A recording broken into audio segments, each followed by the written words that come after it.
Good afternoon. How are you? I'm good. How are you? By the way, someone brought us, a great baker, I wasn't going to bring this up till after, but since you mentioned it, brought us 3 cakes.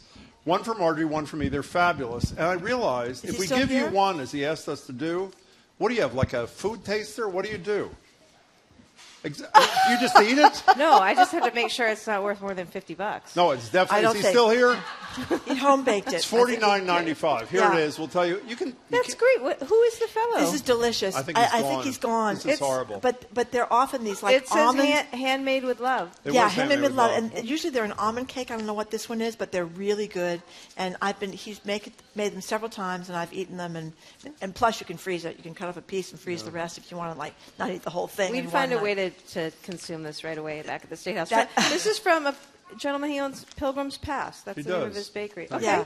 So before we start, I don't want to put you on the spot. Do you know who Lavender Dark Angelo is? You're full of it. He does want to put you on the spot, Do you know who Lavender Dark Angelo is? Oh, my God. I love her. Oh, she, great. And best of luck to her tomorrow night on Tonight on America's Got Talent. We reached out to her when she made it through, the first round, and we invited her to come to the State House and visit. And God, what a great story. She volunteers with our Mass Commission for the Blind. And oh, wow. Yeah, she does. And she's got great dads and great family, and she's got a great story, and what a talent. It's super moving. I encourage everybody to go YouTube and look at the video of her last performance. It's super cool. It'll just move you to tears. And so tonight she's on. I thought it was tomorrow night, but tonight she's on, and we'll all be rooting for Lavender. And not only she, but she and one of her dads sang in our studio in Brighton for us a couple of weeks ago. One of the most Acapella. exciting 25 minutes. Yeah, it was really good. Oh, we've ever beautiful. had. In any case, good to see you, Governor. Great. And we'll tell you at the end of the show again how to vote. Yes, we will. So, Governor, you just came from something. Where'd you come from?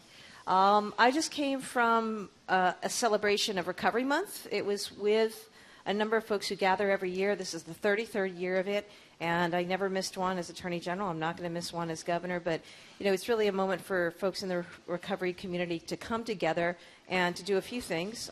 One, celebrate recovery, continue to fight stigma and discrimination in this space, and to continue to call for resources. I also was able to announce at that event some things.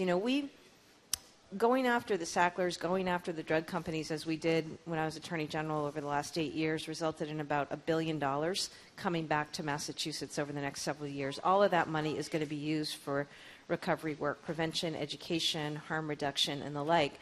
I also know it's important to keep building on things. And one of the things we announced today is we have a 24/7 hotline. We're the only state in the country to do this, but we thought it was important. It's a 24/7 hotline for people who are using, who want to make sure that somebody is there so that, in the event of an overdose, somebody's there to save their life. And the way it works is there's 24/7. You can call in. You'll have a human being answer the phone no matter what time of day or night.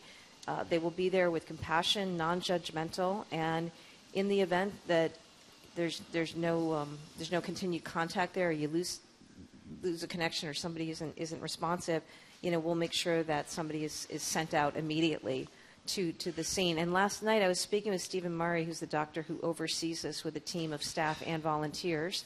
This is supported, by the way, in part through the Graken Center at BMC, working with our administration and our Bureau of Substance Abuse Services. Stephen was telling me that just last night, 3 a.m, he saved someone on that hotline. So, oh my God. Every life is of value. Every life should be treated with dignity.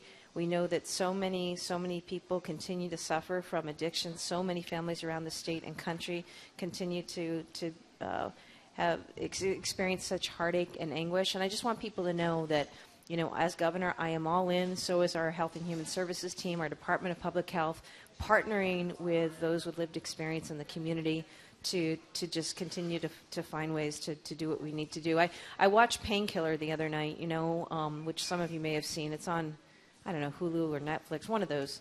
But it was just so galling, once again. It's the story of the Sacklers and what they did, and it just made me so mad. It made me want to go litigate that case all over again.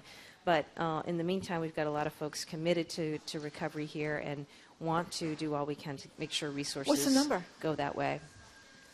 Let me get it for you, and I'll make sure that we can blast it out too on your social media site as well. You know, can I just say one thing? I'm not in your communications department, but you deserve praise for this. You're mentioned in that incredible book, Empire of Pain by Patrick Radden Keefe. You were the first person, correct me if I'm wrong, I hope I'm right about this, first person to sue, as Attorney General, sue the Sacklers in their individual capacity, not just corporate. Yeah. Is that correct? No, it is. And let me first off give credit to the team, the men and women in the Attorney General's office. When I started in January of 2015, it was in March that I said I want to sue the Sacklers. We're not just suing Purdue, we're suing the Sacklers. Because unless you name actual board members or executives, there isn't skin in the game. These companies will just pay people off and be done with it, settlement, move on. And so that was what I said, but then easy for me to say, the team had to actually go investigate and build the case, which they did in an incredible way. Patrick Radden Keefe recounts the work of the Massachusetts Attorney General's office. And, I'm proud of the work that, if I did nothing else as AG, I think, being able to have that team that worked so hard to tell the story and blow it open, it never will result in the actual justice that we need for the families and those aggrieved by the Sacklers and others. But it did really change the conversation. And then many other states followed us, of course, and then we got into these settlement discussions, which resulted in billions of dollars of recovery to our state. And Purdue is shut down. Sacklers are out of business. But we have more work to do in this space. We definitely do.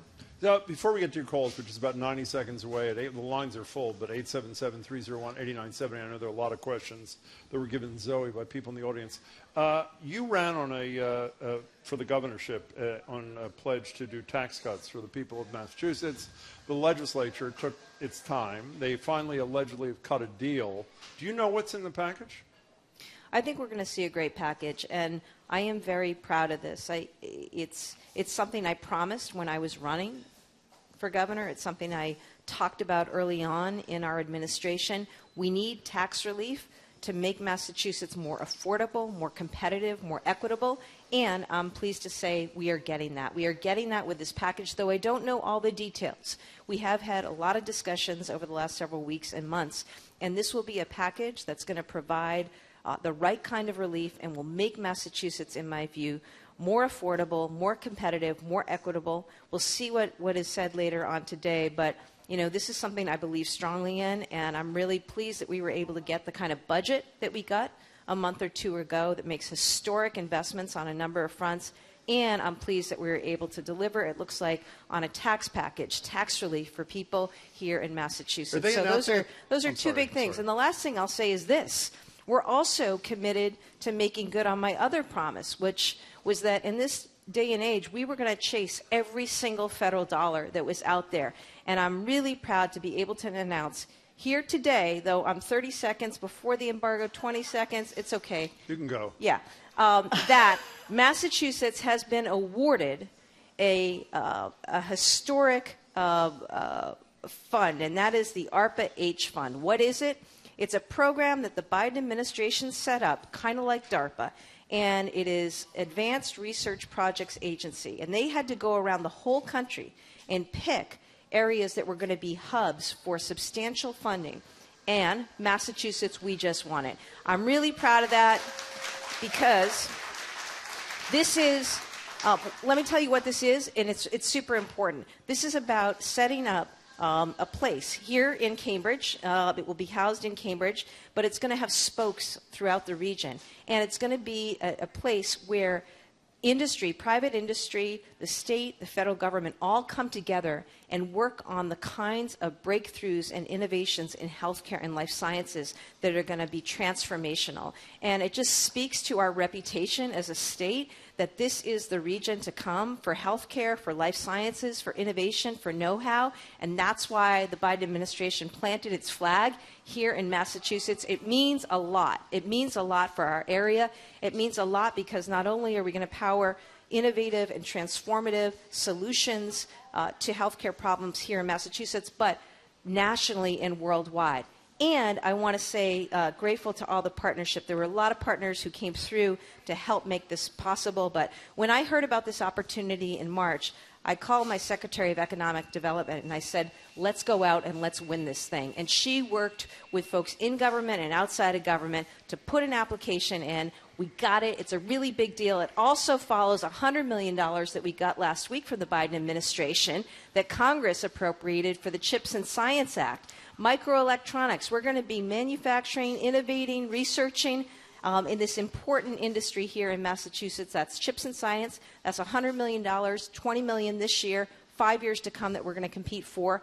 And we also got $100 million last year for the Biden administration and Congress, thank you, for important transportation investments in infrastructure in central and western Massachusetts. This is going to help East-West Rail. It's going to also help current transportation needs. So I just want you to know, when I went out and said to the people, we need a federal funds office, we're going to be serious about competing for federal dollars, that's an example of what we made happen. And I'm really proud of the team and the administration who worked to deliver those results. They are important, and they are, once again, about making Massachusetts more competitive, more affordable, more equitable. We're a great state, and we've got to play on our strengths and our values. Okay, 1 second. Back to the tax cut for a second. Did you say they're announcing the legislative leaders are announcing the content this afternoon? I believe they're going to have something to say this afternoon. And when are they voting on this thing? I don't know. They don't tell me well, these things always. Is that really true? That's true on this. We okay.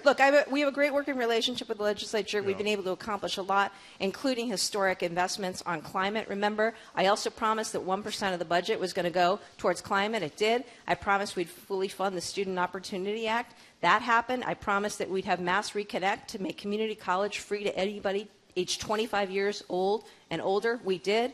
We promised in-state tuition, universal school meals, breakfast and lunch for every kid in the Commonwealth. And so I just thank our legislative partners who've been working hard to deliver that. I know people talk about the time it took. In the scheme of things, not a long time to me. And tax cuts, tax relief, this hasn't happened in a while. It's a big deal. It's important for families in our state. It's important for businesses in our state. And it's just, what we need in terms of moving this state forward. Okay. Governor, one thing about the legislature, though, that we talk a lot about here, and it's great that this tax relief thing, I think it's been 20 months or 2 years or something that they've been working on this, like behind closed doors. Then it will come out, and the other legislators haven't even seen it are going to have to vote really quickly. And not to mention the public weighing in. The public isn't going to know about it either. And secrecy of the legislature really drives people, at least it drives me crazy. So I'm wondering what you think about State Auditor Diana DiZoglio's idea that they should be audited. They're fighting her in the legislature, even though she got quite a bit of applause up at the Democratic Convention. Do you think she should be able to audit the legislature so that it can be more open to people who have an interest in finding out, like, maybe how their legislators voted? Well, let me say on that, that matter, as you know, is before the Attorney General, and she's going to make a judgment, and I trust the judgment call that the Attorney General is going to make on that. I also just want to say something about the tax package. It's not the case that this is, in my view, 24 months in the making. Remember, we came out with a proposal early on. This administration did on taxes. That was followed by something from the House, and then followed by something from the Senate. And so, we were just over the course of the last 8 or 9 or 10 months now working on something. Actually, less than 10 months, 8 months, working on something. And while I don't know all the details, I do feel confident that there will be a package that will make Massachusetts affordable, competitive, and equitable. These are really core tenets. It's what our administration has been about and driving. It's what the legislature has talked about. And there's been a lot of debate and discussion about the various proposals because, again, there were 3 tax proposals, a lot of overlapping parts. But we've had a lot of good discussion, including a lot of input from a number of stakeholders and folks out there generally over the last 8 months. And, that's why we're able to be at this point today, because of the work that was done by the legislature and the chairs and committees. I don't think people are in the dark about this package and, the various But do you support the merits. premise, though, the idea that the we're one of the most closed-up states in the country. Your branch, legislative branch, judicial branch, very closed up. Do you think we should get more transparency? Well, I think that's going to be in the first instance with the auditor, that's going to be up to the Attorney General in some respects and what she has to say. I, as a general matter, promote transparency, promote communication, and, but just have to see how things develop in terms of the specifics of that. But when the auditors requested information from our agencies, we've provided it, and we'll continue to do so. Let's go to Lydia in Lincoln. You've all been very patient. You, Lydia, among them. You're on with the Governor of the Commonwealth. Welcome. Hello, is this me? If you're Lydia, it's you. Hi. Hi. Governor, thank you so much. Hold on, I'm just going to, I gotta get out of the other program. I'm sorry. I apologize. Lydia, with your permission, we're going to put you on hold for 1 second and see if we can get a better line. And after we take another question, or we promise we'll get back to you next. Let's go to Middleborough. Doug is on with Governor Maura Healey. Welcome, Doug. Thank you, Governor Healey. Nice to speak to you. Hi, Doug. As you know, I live in Middleborough, and we're on the rail extension that's going down to New Bedford and Fall River. With that came a new train station in Middleborough, and we had certain mandates that came with the train station. One of them being around 1,400 units, new housing units have to be built in Middleborough around the train station. Now that's going to have a huge impact on the water, the sewer, schools particularly, traffic. Considering these are all unfunded mandates, is there any plan or thoughts as to how to help Middleborough out with these costs? Well, Doug, I appreciate your calling in today. And, just so that you know this, Doug, but just so I can explain to others listening, there's a law that was passed here, the MBTA Communities Act. And basically it was in recognition of the fact that we don't have enough housing in the state. And anybody listening probably knows that. I mean, you can't afford, no matter where you are in our state, people can't afford rent. They can't afford down payments. People can't afford to downsize. And so we have to increase housing supply. And one of the ways we do that is thinking about how we can incent smart development, denser development, particularly around transportation hubs. Because if you get people living next to a transportation hub, the idea is it's going to reduce fossil fuels out there and greenhouse gas emissions. Because imagine, and you've seen some of these places already in different communities. You're able to live, walk to the transportation, and get into work and get out, and there's a lot of retail that's gone in places, and that's good. Now, Doug raises the issue about what this means for communities, and basically, Doug, our position has been we're going to work with you as a state. There is funding there to make sure that we are incenting the right kinds of development. Everybody's got to work together on this from a planning perspective to make sure that needs are met. In terms of infrastructure, obviously, there's a lot of study with any of this work. There's a lot of study that goes on around environmental impacts, traffic study, and efforts to mitigate all of that. We continue to provide funding for our schools through Chapter 70 funding. But the bottom line is this.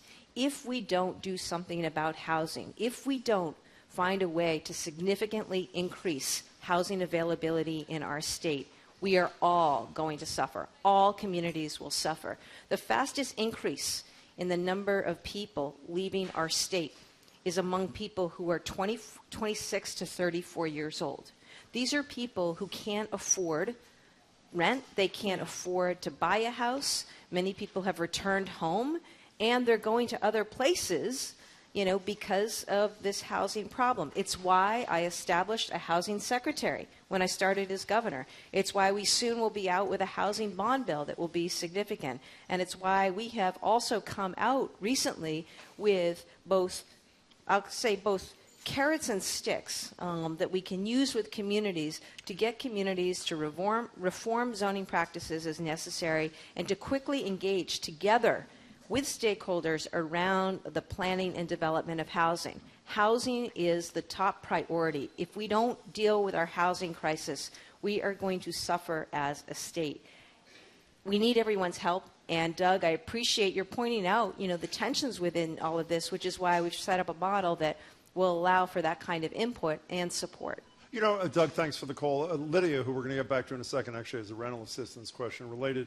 Speaking of transportation hubs and that legislation you talked about, and transparency, which you and Marjorie were talking about, your Secretary of Transportation made a pretty quick departure And there's been no, at least in my estimation, transparency around why she left. Do you think the public is entitled to know why Secretary Fiandaca left so abruptly? Well, I'm grateful to Secretary Fiandaca for the work that she did over her 8 months of service in this new administration. There were important things that happened. The RMV, remember, we had a project, it's ongoing, but we've done really, really well with it to make sure that our new driver's license law for undocumented folks was implemented. We've successfully permitted and licensed tens of thousands of individuals who are eligible. The Sumner-Tumner tunnel closure, remember, that was done, I know it was aggravating for the public, but honestly I think it was done pretty well, and we really had mitigated problems there. There were a lot of efforts to get funding for federal programs, and so Secretary Fiandaca did a great job, and and she's going to continue to stay on, as some know, advising us. What is important and what the public deserves is they deserve to make sure that we are doing all we can in the area of transportation and across the board. And while I appreciate Secretary Fiandaca's leadership, I also appreciate the role now that she has moved on, that Acting Secretary Monica Tibbetts-Nutt is doing, and the entire team at DOT. There's a lot we got to get on. There's a lot we got to get after. And I'm excited about, what's ahead. We've got our challenges. We've got real work to do. I also appreciate the DOT team and the T team. We had devastating floods in Massachusetts, and some of you may have seen on the news in Leominster, which is just so hard hit. We had an entire rail, basically all the dirt was just completely blown through, and it actually looked like we had a railroad track going across a bridge. There wasn't a bridge. That was just all the dirt had been blown out. And, it was incredible to see the DOT team work very, very quickly in just a matter of days to get that rebuilt and to get that line back and restored. So I just want to give my thanks to them for that. You didn't ask her to resign? Fiandaca, you didn't ask her to resign? No, it was a mutual agreement. Okay, Lydia in Lincoln, should we get back to her and see if we can hear her carefully enough, well enough? Lydia, welcome again. Thank you very much. Thank you, Governor, for being there. My question is about the REF program. It's a rental assistance for families in transition. I've applied 4 times, and my landlord applied once. I also called your office the second time for lack of communication. I couldn't reach anybody. So at the beginning, the amount available was $10,000. By the time I applied, without knowing that the other application had been delayed, the amount available to me was $7,000. This is the 4th time I apply again, and my landlord wants, can you please help me? I also called your office, and I never got anywhere. So I'm hoping this time you can help me. Thanks, Lydia. Where do you live? I live in Arlington, Massachusetts. Yeah. Well, I'll tell you what, Lydia. First of all, you're speaking to the issue that I was just talking about. I mean, housing is too hard for too many around the state, and that includes those who are looking for rental housing. And, we have a program. It's called RAFT. It's run by our Executive Office of Housing and Livable Communities. And, basically there's money there to help people, to help subsidize rents. Rents are too high, though, around the state for too many. And that's the problem. Things have gotten so expensive, and which is why we really need to increase production of affordable housing and housing generally. So we'll take your name and see what we can do, Lydia. This is a program where there is a heavy subscription, I would say, or demand for this kind of relief. And at the end of the day, and as somebody who defended against discrimination for people with housing vouchers and the like, I strongly support our rental assistance programs. It is also the case that we just need more housing generally and more affordable housing generally so that there are more options for people like Lydia and rents can come down. But hang on the line, Lydia, and we'll see what can be. Lydia, don't hang up. Where our colleagues will take your contact information and share it with the governor's office. Don't hang up. Thanks for the call. Governor Healey, you may not be aware that Jim Browdy won the President's Award from the Massachusetts Teachers Association, and ever since then, whatever the MTA says Jim says, jump, how high can I possibly jump? So in that context, I'm wondering what you think. Congratulations. Thank you. It's about 30 years ago, but thank you. That's very right. Well, much. you remain Go a ahead, loyal Marjorie. What's the supporter question? all these Thank years. you. Thank you. So in that context, I'm wondering, there may be a ballot question about the MCAS exam saying it would no longer be a graduation requirement. I'm wondering what you think about that. And I'm also wondering, the Department of Education wants to have more charter schools specifically for kids who are in towns that are low-income kids, basically, so they can go all day long and get the extra tutoring and stuff. I think when you were Attorney General, you were not in favor of the charter school ballot question, which limited charter schools so dramatically. So, education questions. Sure. Should the MCAS be ditched as a graduation requirement, and would you be okay you wouldn't be opposed to, what do you think about charter schools, I guess is what I'm asking. I guess I'll start with that one. My position on charter schools hasn't changed. There's a place for charter schools. I do not support lifting the cap right now. I do not support creating more charter schools. The federal Department of Education puts out grants to states to help them process students through wait lists around charter schools. It's my understanding that our State Department of Ed has applied and received that every year. And so the Globe recently reported on a grant that was applied for during the last administration that just came through. But that's a different issue. My position on charter schools remains the same, that the cap is what it is, and I'm not looking to increase that. I am very much invested in making sure that every child in this state has access to a quality education, regardless of income, regardless of zip code. And when it comes to something like MCAS, I think what's important here is that we have a test that actually works. It's there as an assessment tool. So I think it's time, and I've charged my department with evaluating what it is we're testing. Are there changes that need to be made? We just went out actually with an RFP, which is what you need to do when you're going to enroll the next round of tests, that does make some changes. Accounts for some of our English language learners, accounts for different needs of our students right now. The goal should be, let's make sure that what we are measuring, what we are assessing, is actually important to a student's growth and development, gives them the tools that they need, helps them learn what they really need to learn. So that's the first thing. And I think that we should be open to evaluating that as we go along. Things change. The nature of what's necessary for a student today in today's world, in some respects, looks different from what it looked like back when I was going to school, right? And so we have to be open to that.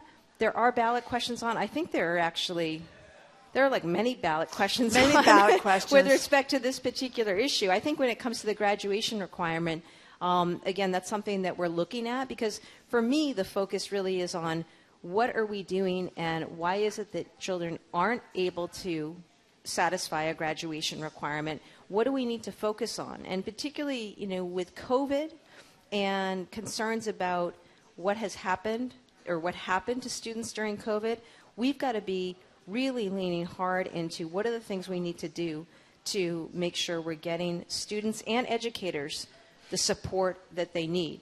Our budget was historic. I know I was bragging earlier, Jim, and you were rolling your eyes at all the Massachusetts. Well, you weren't. Maybe internally, because you gave me a moment. You gave me a moment. No, I appreciate it. You gave me a moment to talk about our wins, because I think we've had a lot of important wins in this administration in just the last 8 or 9 months. Among those wins, this budget that includes historic funding for K through 12 education, fully funding our Student Opportunity Act, supporting things like increasing the diversity of our educators. When you talk about students of color, we know the direct results between students who have educators of color in their classroom and their success level and students who don't. And so, there's just a lot of work that we need to continue to do. I always go back to Massachusetts. We're home to the first public school, first public university, first public library. That's right. And we have education enshrined in our Constitution. And so we must lead. Recent MCAS scores came out. It shows us making progress. But we need to do more. We need to do more. We need to look behind the numbers. And we need to put in place the resources that will help our students and our educators So succeed. you're undecided about where you'd be on this ballot question until this work is done. Well, Is that there a are fair many. statement? There are many ballot questions. So, But the elimination of MCAS that's not actually what the ballot says. The ballot actually, if you read it, it goes actually to the role of municipalities and their power and authority. So there's going to be a lot more to say about that. I'm just speaking where I come from as a matter of principle. You know, MCAS is an assessment tool. We should be open to looking at what works, and you know, we need to identify who is not succeeding in the current rubric and what we need to do along with any changes to the existing By the way, test. the overdose prevention hotline number that the governor mentioned before is 800-972-0590. I believe we have Margaret at the microphone at the Boston Public Library with a question to the governor on immigration. Is Margaret there? Where are you, Margaret? Well, while we're waiting for Margaret, I have a question for you. You've been pretty open demanding that the Biden administration expedite the ability of migrants living in the state to be able to get work permits. He did that around Venezuelans. My understanding that was a huge lift for New York State, not so much for us. Why Venezuelans and not, for example, Haitians, which I know is a huge population, or any other? Why not work permit? Where are you on this issue now, I guess? And why not an expansion that would help us as well? Well, there should be. You know, I don't know why it was just limited to Venezuelans.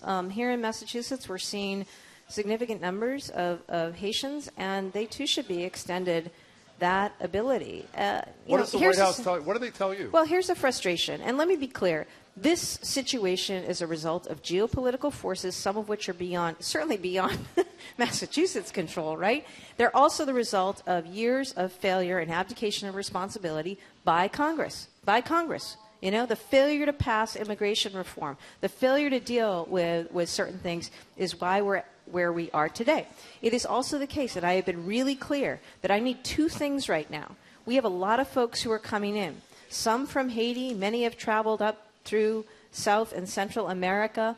They are coming to Massachusetts. They are seeking refuge, many women, many children, from just abject horror and degradation and strife and violence in their home countries. So they're coming to Massachusetts as they're coming to other parts of the country.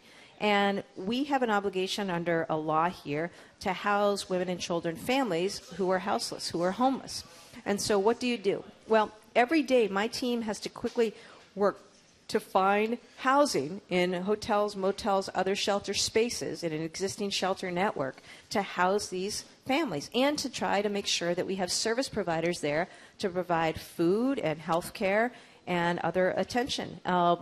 My frustration, Jim, and I want to be really clear, I need two things from the Biden administration because Congress isn't acting. They haven't acted, right? So then I have to go to the Biden administration. Here's what I need. Two things. One, all of these folks are desperate to work. We have a workforce crisis. We have people, employers right now, in hospitality, construction, nursing, and our hospital and healthcare systems, food and service industries, desperate for employees. All I need the Biden administration to do is give us temporary work authorization permits for individuals who are here, many of whom come with skills. You know, many of whom were skilled in a particular industry in their home country and just want to work. So we need that to happen. Number two, we need federal funding from the Biden administration. And, you know, whether that's funding to help support schools who are taking on new children or health and human service providers, we need funding from the Biden administration. And I continue to implore them directly to the White House and also to the Department of Homeland Security because, you know, this is a federal problem and we need help. The state is bearing the burden of this. And I'm grateful to the people who have stepped forward. If you visit our welcoming centers, I think we're the only state in the country to set up welcoming centers the way we've set up welcoming centers, where we have people doing incredible work to make sure that people are cared for. That said, you know, why is it that it's falling on us, federal government? You need to act. When you say, I just want to be clear here, and I think you were, but I want to be doubly clear if I can. While you were right to criticize this Congress and prior Congresses for their inability to do comprehensive immigration reform, as you said a minute ago, the things you're looking for, Joe Biden, President of the United States, could unilaterally do as he did for almost 500,000 Venezuelans. So why is the President of the United States not listening to a fellow Democratic governor of Massachusetts when you've been incredibly outspoken about the need. Where's the disconnect? I'm not sure, and I'm not alone in this. There are other governors, both Democrat and Republican, calling for the same relief. There are a lot of things to balance. There are needs down at the border. We need more agents to process people in offices here, including in Boston, in a quicker way, people who've applied for asylum. But no, I mean, I was giving kudos to the Biden administration earlier in this program. Grateful for ARPA-H, huge win. Grateful for CHIPS and Science, $100 million over 5 years. Grateful to them, too, for the award for our transportation infrastructure. Also grateful to our federal delegation. We've got a terrific federal delegation. And let me be clear, none of my comments are directed at our federal congressional delegation. They've been advocating, alongside me for all of this. But I'm also, I'm going to be blunt about it. The Biden administration can and must act in this space because every day we as a state, our cities and towns are having to do things that really should not be our responsibility. And, we've given them explicit things to do. I sent a couple letters, with 8 or 9 points of explicit things they could operationalize and do. And we continue to call for that. We do have someone at the library, a microphone right now, Julia, who wants to talk about solar roofs and environmental issues. Hi, Julia. Thank you for joining us. Hi, thank you. Hi, Governor Healey. I appreciate a lot of what I've heard today and a lot of what you're doing as governor. And so my question comes from a place of really wanting Massachusetts to step into a leadership role on climate. And I applaud the announcement earlier today of establishing a commission to speed up the process of renewable energy projects. But it also seems to me that this same speeding up would apply for fossil fuel infrastructure projects. And as you know, Massachusetts has a goal, a legally binding goal, to reduce our emissions, which come from burning fossil fuels, by 50% by 2030. Julia, what's the question? I'm getting to it. And yet we are still building new fossil fuel infrastructure. So my question is, because it seems like you are working both sides. You're working the renewable part. You're also working the fossil fuel infrastructure part. My question is, why not just commit to no new fossil fuel infrastructure? Because that is what the scientific consensus is saying is required in order to not pass catastrophic climate tipping points. Well, so let me be clear, Julia. As we sit here tonight, I've got homes that got to have lights on, hospitals that got to have lights on. We're in this transition period, and I think I have been a champion for the move away from fossil fuels. And Massachusetts has been in a place of leadership on this. We're the first to have a climate chief. We're the first to have a green bank dedicated to decarbonizing our buildings. We put forward just recently the largest RFP ever for offshore wind. Recently a $50 million grant program to retrofit affordable homes. And today, as you mentioned, we established a commission that is all about how do we site appropriately infrastructure, how do we permit Julia, this is not a debate. Thank you. So, you asked the question. Let's let the governor answer. And let me be clear, okay? So Julia, thank you. Let me answer this for the audience because I want to be really clear with people, really clear, okay? We've got to move away from fossil fuels. We've got to move away from fossil fuels. I was up meeting with Canadian governors and New England governors just yesterday on some of what we need to do and the ways that we can work together. And I want to be clear. I have said, okay, no new fossil fuel power plants, no new fossil fuel transmission lines, okay? We don't want any of those pipelines. Remember, I was there a few years ago fighting 2 of them. So, that's where I am. It is also the case that with some infrastructure, we need to make sure that we have things delivered in a way that is safe and reliable. And we're just in this transition period. But you can be sure that Massachusetts is leading here. When I announced last week a ban on plastic bottles, we're the first state in the country to do that, and I hope others follow. We're the first state to come out with biodiversity goals, as I did last week through an executive order, that are going to exceed what others have set for global standards and give us targets not just for 2030, but for 2040 and 2050. So my team is continuing to push on this. It's something that is a top priority, and it's a place for Massachusetts to lead. One quick thing, and then we got to take a break. We've been remiss. I also want to thank our Youth Climate Council, which we convened last week for the first time. You mentioned in your answer to Julia the banning of single-use plastic bottles in state agencies. Your climate chief was asked by the Globe in that same story whether or not the administration supported a statewide ban, not just among state agencies, a statewide ban similar to the ban within agencies, and she didn't answer. What is the answer? Look, I support it for my agencies, so I obviously support it for others as well, but that's up to the legislature. But you to support debate the and legislation decide. that would do it? Yeah, we have to look at any particular Sure. legislation and, how that happens. But, the bottom line is we've got to be doing everything we can. And that's what I said to the team that I appointed this morning. These are stakeholders who are coming together to discuss how we can, in the quickest way possible, the most efficient way possible, in the most strategic way possible, do our infrastructure siting work. Because to electrify, to take us from fossil fuels to renewable, we've got a heck of a lot of work to do when it comes to transmission, when it comes to modernizing a grid, and so forth.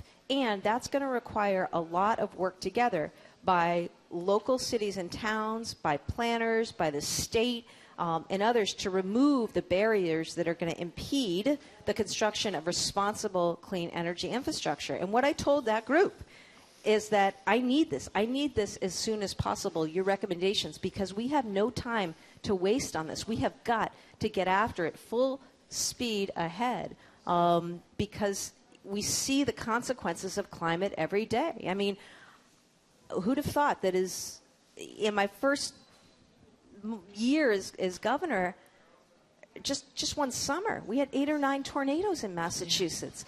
We had cataclysmic flooding in regions around the state, devastating. And, look at the weather events and what's happening around the rest of the country and around the globe. So it's why we need this urgency. We need urgency, we need intensity, and we need intentionality. And I need everybody's help and cooperation. This is hard stuff. It is very hard stuff when you talk about siting. It is very hard stuff when you talk about what it's going to take in order, to make certain things happen. But I also know we can do it, and I also know we have no choice but to do it. We're talking with Governor Maura Healey. She's going to take all as many questions and calls as we can get. Till the top of the hour, you're listening to Boston Public Radio, 89.7 GBH.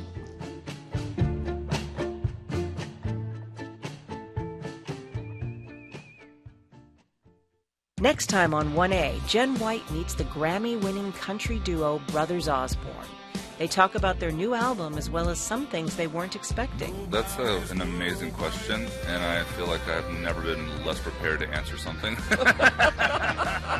Join Jen White with TJ and John Osborne next time on 1A.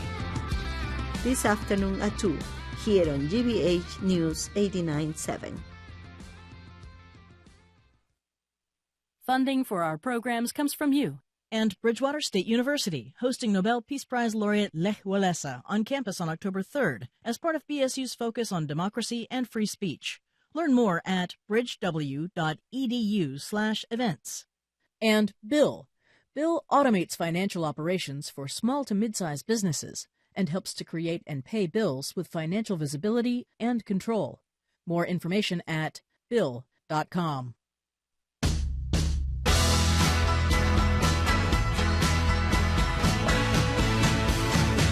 Welcome back to Boston Public Radio. Jim Browning, Marjorie again. We're at the Boston Public Library, and we're joined for Ask the Governor by the Governor of the Commonwealth, Maura Healey. So I want you to know we're going to go to Fallon, a grad student from UMass Dartmouth, because I'm getting swamped by texts from people concerned about this UMass Dartmouth situation. So go ahead, Fallon, and talk to the Fallon. governor. Move the mic down. Yeah, great. Hi.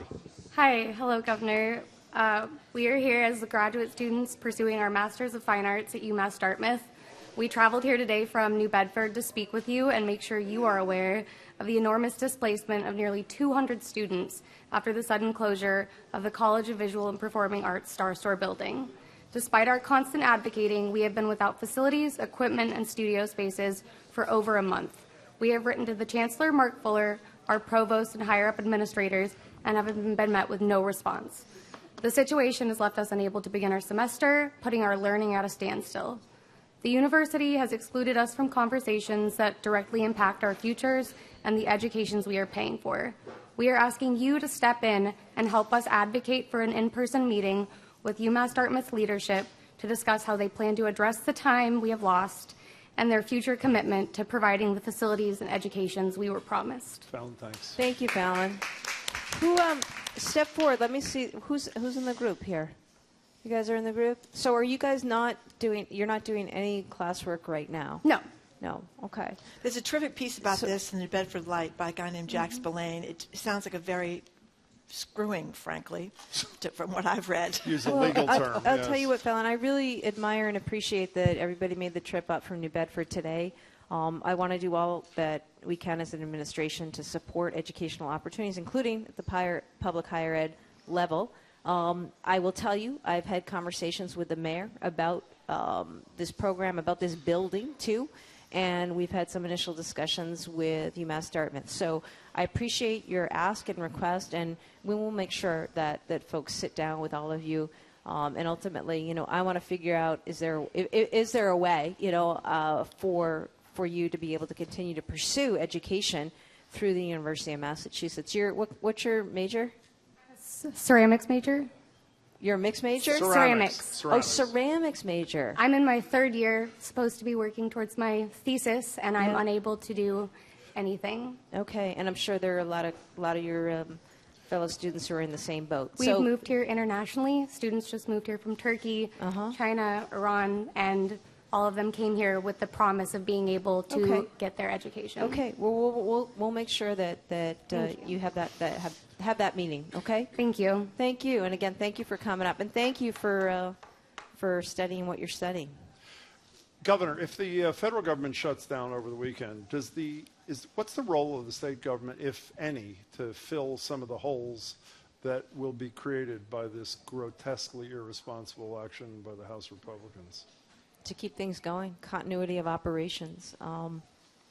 It is grotesque, right? I mean, what McCarthy has allowed in his party and the control, it's just terrible. We've been here before. We have been here before through other federal shutdowns. So we've talked, as teams, we know what we need to do, and we will do everything that we can to provide the continuity of services, of care, and just hope that better minds, better heads prevail on this. Let's just pick one example. The WIC program, funding would stop in a matter of days, women, infants, and children. Someone who is a victim of that funding cutoff, do they call the state? Is there a place for them to go to get through this transitional period, if there is one? The last thing that people need who are receiving WIC or SNAP benefits or anything else is more stress, right? So just to folks, just know that we're going to do everything we can to continue receipt of those funds. I don't want people going without right now. It is ridiculous that we find ourselves in this position. It's just political games in D.C., and it's all at the expense of human beings, right? And I don't care what party you're in. It's shameful. There's no need for it. So, that's what I've charged the team with doing. We'll look to find ways to make sure that continuity of care and services are provided. Because the last thing that people need who are recipients of some of these important federal programs is the stress of worrying, whether or not they're going to be able to make it or whether or not something's going to come through. So, look, as governor, I'll do everything, and I know my team will do everything to make sure that there is that continuity of care and service. Besides the UMass Dartmouth situation in Bedford, I'm getting a lot of texts about people concerned, immunocompromised people about no masks in healthcare settings, wanting to know if you will mandate them as COVID may be returning, and no one is wearing masks anymore, really. Well, no, right now I'm leaving it to the healthcare providers and professionals to make those calls. Obviously, we will keep options open as anything develops, but I would encourage people. There's a new booster out. There's also flu boosters out. So do what you can to take care of yourself and try to head things off. And our Department of Public Health will continue to stay engaged on this. So we only have a minute and a half left. Most recently, Joe Biden's numbers are going down. Donald Trump's approval rating for his first term as president are going up. I'm sure you've seen them. What's your reaction to this? And are you among those Democrats who say Biden all the way in 2024? I support Joe Biden. I support the president. It's really distressing to me. That's a nice word for it, to see where Donald Trump is in some of the polls. We're also more than a year out of any election, and there's a lot that's going to happen between now and then. But it is. I'm glad to see the accountability. We talked before, and I don't need to go over this again, but the various court actions against the former president, it's really important. It's really important for for who we are as a democracy, and I think people need to really fight hard for democracy this year over the next several months. You don't think he's too old to be president again, Joe Biden? Joe Biden? Yeah. No. Okay. It's good to see you, Maura Healey. Great to Thank see you very too. much for your time. Coming in, Governor Healey. We really appreciate it. Thanks for having me. Thank you for coming And big shout out to all our partners, Mass Medic, Mass Bio, all our major hospitals, academic medical centers, and others who worked hard to bring ARPA-H home. This is a big deal. It's Massachusetts at its best. So thank you all for your work.